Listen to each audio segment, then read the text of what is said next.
بسم اللہ الرحمن الرحیم۔ السلام علیکم۔ ہم سب جانتے ہیں کہ قرآن مجید ایک مکمل ضابطہ حیات ہے اور اس کی تشریح و تفسیر حیات طیبہ رسول اللہ صلی اللہ علیہ وآلہ وسلم ہے۔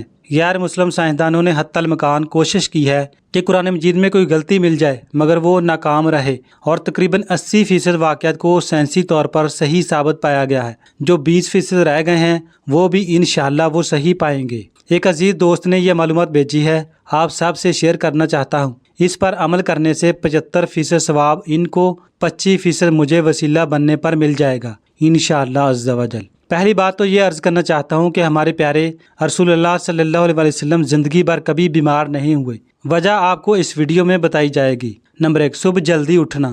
رسول اللہ صلی اللہ علیہ وسلم صبح بہت جلدی اٹھ جایا کرتے تھے، بلکہ ایسی کوئی روایت نہیں ملتی کہ آپ کی تہجد بھی کبھی قضا ہوئی ہو۔ سورج نکلنے سے کچھ وقت قبل اور 1 گھنٹہ بعد تک کا وقت آکسیجن سے بھرپور ہوتا ہے۔ آج سائنسی تحقیق کی بنیاد پر بھی صحت کے اعتبار سے 24 گھنٹوں میں یہ بہتر وقت ہوتا ہے کہ جس میں آپ کو زیادہ سے زیادہ آکسیجن لینے کا موقع ملتا ہے، جو کہ آپ کی صحت مند زندگی کے لیے ایک بہت مفید عمل ہے۔ نمبر 2، آنکھوں کا مساج۔ صبح نیند سے اٹھنے کے بعد رسول اللہ صلی اللہ علیہ وسلم آنکھوں کا مساج فرمایا کرتے تھے۔ باڈی کا پورا نظام 11 سسٹم پر مشتمل ہوتا ہے۔ نیند سے اٹھنے کے بعد یہ سسٹم بحال ہونے میں 11 سے 12 منٹ لیتا ہے۔ اگر آپ آنکھوں کا مساج کرتے ہیں تو یہ سسٹم 10 سے 15 سیکنڈ میں فوراً بحال ہو جاتا ہے۔ نمبر 3، بستر پر کچھ دیر بیٹھے رہنا۔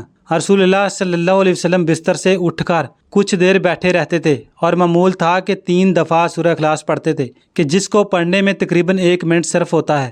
آج میڈیکل سائنس بتاتی ہے کہ ہمارے دماغ میں ایک کیپلری ہے جس کے ایک حصے میں دوسرے حصے کے لیے بلڈ کے لیے ایک پل بنتا ہے۔ اس طرح ایک پل کے ذریعے سے ہی ہمارے پورے دماغ کو بلڈ کی سپلائی بحال ہوتی ہے، کہ جہاں سے ہمارے تمام تر اعضاب یعنی پورا جسم کنٹرول ہوتا ہے۔ اگر کوئی شخص صبح بیدار ہونے پر اچانک اٹھ کر چل دے جبکہ ابھی برین میں بلڈ کی سپلائی بحال نہیں ہوئی تو اس شخص کو برین ہیمریج ہو سکتا ہے، یا وہ برین کے کئی دوسرے پیچیدہ مسائل کا شکار ہو سکتا ہے، جس میں اچانک جسم کے کئی حصوں کا مفلوج ہونا بھی شامل ہے۔ جبکہ اگر وہ 1 منٹ بیٹھا رہے کہ اس کے دماغ میں بلڈ کی سپلائی بحال ہو سکے تو بہت سے پیچیدہ مسائل سے بچ سکتا ہے۔ یہ باقاعدہ ایک سائنس ہے، اور اس کی ایک حدیث مبارکہ کے پیچھے بہت سے پروفیسر ڈاکٹر کی ریسرچ شامل ہے، جس سے غیر مسلم ریسرچرز نے بھی اتفاق کیا ہے کہ ہمیں محمد صلی اللہ علیہ وسلم کی اس سنت کے مطابق صبح اٹھنے کے بعد بیڈ پر کچھ دیر بیٹھے رہنا چاہیے۔ اس کا فائدہ یہ ہے کہ دماغ پوری طرح سے ایکٹیو ہو کر ہمارے جسم کی بھرپور رہنمائی کے قابل ہو جاتا ہے۔ یہ سنت مبارکہ ہے، جہاں بہت بڑا اجر و ثواب ہے وہاں صحت کا بہت بڑا راز بھی ہے۔ نمبر 4، کیلولا کرنا۔ آپ صلی اللہ علیہ وسلم کی عادت مبارکہ تھی کہ دوپہر کے کھانے کے بعد 1 گھڑی کے لیے 20 سے 25 منٹ آپ صلی اللہ علیہ وسلم لیٹ جایا کرتے تھے۔ اس کا فائدہ یہ ہے کہ تقریباً 68% افراد میں جب وہ لنچ کرتے ہیں تو ان کا معدہ تھوڑی مقدار میں الکوہل پیدا کرتا ہے۔ ایسے میں اگر انسان چل پھر رہا ہو تو وہ چکرا کر گر سکتا ہے، یا پھر اس پر خمار کسی کیفیت طاری ہو سکتی ہے۔ یہی سبب ہے کہ آپ ہمیشہ دوپہر کے کھانے کے بعد اپنے آپ کو تھوڑا بوجھل محسوس کرتے ہیں۔ اگر ہم کچھ دیر لیٹ جائیں تو الکوہل سے پیدا ہونے والے خمار کا ذہن پر زیادہ دباؤ نہیں آئے گا، اور وہ باڈی فنکشنز کے لیے زیادہ فعال رہے گا، اور ہم کسی بھی طرح کے حادثے سے بچ سکیں گے۔ اس کے علاوہ بھی اس سنت مبارکہ پر عمل نہ کرنے کی صورت میں بہت سے صحت کے مسائل کا خدشہ رہتا ہے۔ چونکہ یہ بات آج تحقیق سے ثابت شدہ ہے، اس لیے دنیا بھر کے ممالک میں بیشتر 1 سے 2 یا 3 بجے تک دوپہر کا وقفہ کیا جاتا ہے تاکہ لوگ لنچ کے بعد کچھ کیلولا کر سکیں۔ آج پورا یورپ رسول اللہ صلی اللہ علیہ وسلم کی سنت کو اپنائے ہوئے ہے، اور پورے یورپ میں دوپہر سے 3 بجے تک کا وقفہ ہوتا ہے۔ انہوں نے سنت رسول پر ریسرچ کی، اسے اپنایا، اور ہم سے کہیں بہتر صحت کا معیار رکھتے ہیں۔ نمبر 5، کھانے سے پہلے پھل نوش فرمانا۔ رسول اللہ صلی اللہ علیہ وسلم ہمیشہ کھانا کھانے سے پہلے پھل نوش فرمایا کرتے تھے۔ آپ صلی اللہ علیہ وسلم کی عادت مبارکہ تھی کہ آپ کھانے کے بعد پھل نوش نہ فرماتے تھے۔ مختلف پھلوں میں سے 90 سے 99% تک پانی کی مقدار ہوتی ہے۔ آپ نے چونکہ کھانا کھانے کے بعد پانی پینے سے منع فرمایا ہے، جبکہ کھانے سے قبل پانی پینے کی ترغیب دلائی ہے۔ اس لیے مختلف پھل بھی چونکہ پانی کی بہت زیادہ مقدار رکھتے ہیں، اس لیے ان کو کھانے سے پہلے کھانے سے جسم اور خاص طور پر معدہ اور آنتوں کو توانائی ملتی ہے، کیونکہ کھانے کو ہضم کرنے میں معدہ اور آنتوں کا بہت اہم کردار ادا ہوتا ہے، اور یہ عمل ان کی کارکردگی بڑھانے میں ان کے لیے مددگار ثابت ہوتا ہے۔ اور یہ بات بھی سائنسی مشاہدہ سے ثابت شدہ ہے، فروٹ میں موجود غذائیت سے خالی معدہ کو زیادہ فائدہ ہوتا ہے۔ نمبر 6، غذا کے بعد پانی نہ پینا۔ رسول اللہ صلی اللہ علیہ وسلم کبھی بھی کھانے کے بعد پانی نہ پیتے تھے۔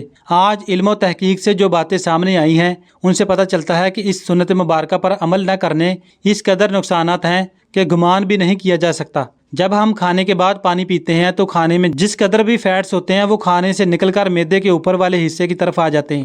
باقی کھانا ہاضمے کے دوسرے مرحلے کے لیے چھوٹی آنت میں چلا جاتا ہے اور اس طرح معدے میں رہ جانے والا فیٹ اور پروٹین معدے میں انتہائی نقصان دہ گیسز پیدا کرتے ہیں، جبکہ ان سب کو کھانے کے ساتھ مکس ہو کر نظامی انہضام کے اگلے مرحلے میں جانا تھا۔ ہم نے پانی پی لیا یا فروٹ کھا لیا تو یہ ہماری صحت کی بربادی کے لیے معدے ہی میں رہ گئے۔ ایک حدیث رسول کا مفہوم ہے کہ اگر کھانا کھا لینے کے بعد پانی کی حاجت ہو تو محض چند ایک گھونٹ لے لو اور اس کے بعد روٹی کا ایک لقمہ کھا لو۔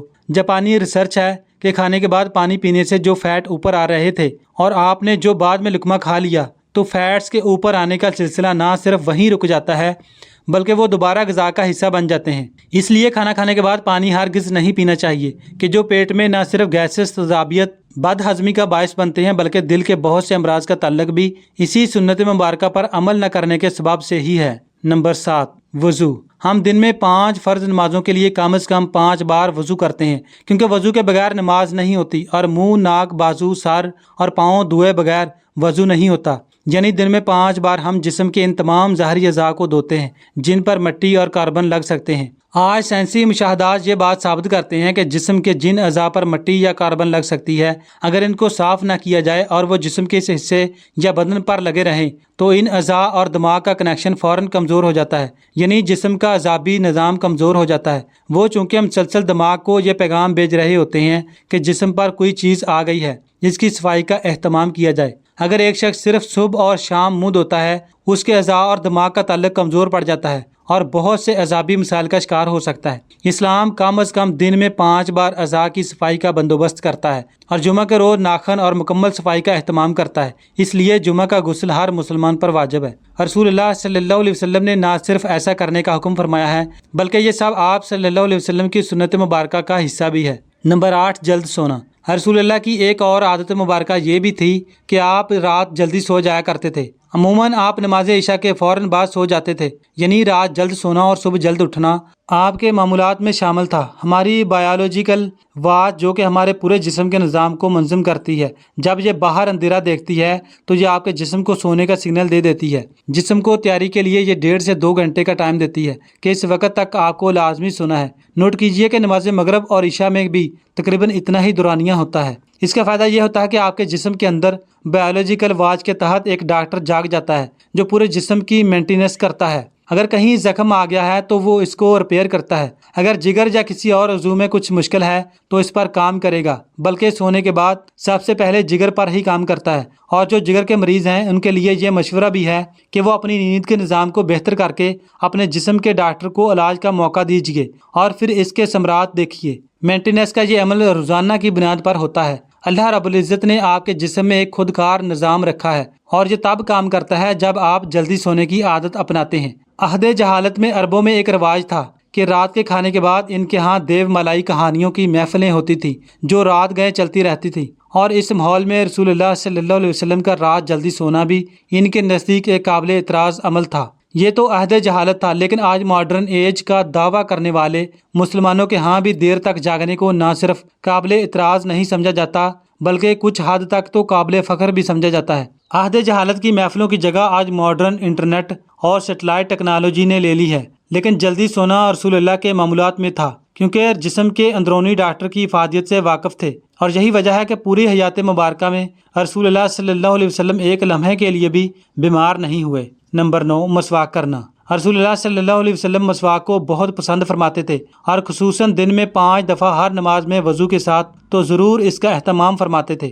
اس کے علاوہ جب بھی گھر تشریف لاتے کسی محفل میں حاضری سے پہلے مسواک کا اہتمام کرتے اور مسواک کو بہت محبوب رکھتے۔ جب ہم کھانا کھاتے ہیں تو دانتوں کے درمیان کھانے کے کچھ نہ کچھ ذرات ضرور رہ جاتے ہیں اور 1 گھنٹہ بعد ان میں بیکٹیریا پیدا ہو جاتے ہیں۔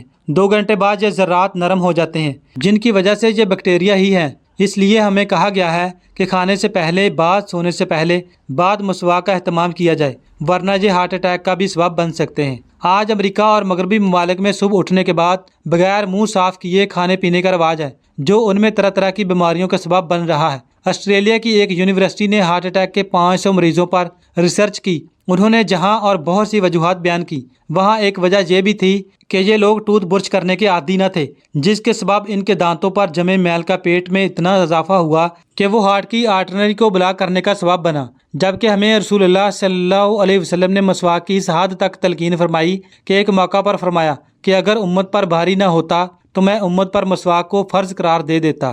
آج کی ماڈرن سائنس یہ ثابت کر چکی ہے کہ جن لوگوں کو ٹوتھ برش زیادہ کرنے کی عادت ہوتی ہے ان کو غصہ کم آتا ہے اور وہ اکثر ٹھنڈے مزاج کے حامل اور پرسکون رہتے ہیں۔ جس شخص کو زیادہ غصہ آتا ہے، بلڈ پریشر اکثر ہائی رہتا ہے، طبیعت میں بے چینی ہو، تو وہ زیادہ سے زیادہ مسواک کیا کرے، 2-3 ماہ ہی میں وہ اس کے حیران کن اثرات دیکھ لے گا۔ آج ہم سائنسی تحقیقات پر بہت یقین رکھتے ہیں۔ کیا ہم اس انتظار میں ہیں کہ سائنس رسول اللہ صلی اللہ علیہ وسلم کی سنت مبارکہ کو پروف کرے تو ہم اللہ کے رسول کی سنتوں پر عمل کرنا شروع کریں گے؟ حقیقت یہ ہے کہ سائنس رسول اللہ صلی اللہ علیہ وسلم کی سنتوں سے بہت پیچھے ہے، اور آپ کی ساری حیات طیبہ سنتیں ہمارے لیے دنیا و آخرت کی کامیابیاں اور راحتیں ہیں۔ اے مسلمانوں، تمہارے لیے اللہ کے رسول کی زندگی میں ایک بہترین نمونہ ہے۔ اللہ تعالیٰ ہم سب کو نبی کریم صلی اللہ علیہ وسلم کی سنتوں پر عمل پیرا ہونے کی توفیق عطا فرمائے، آمین۔ Thanks for watching. اللہ حافظ۔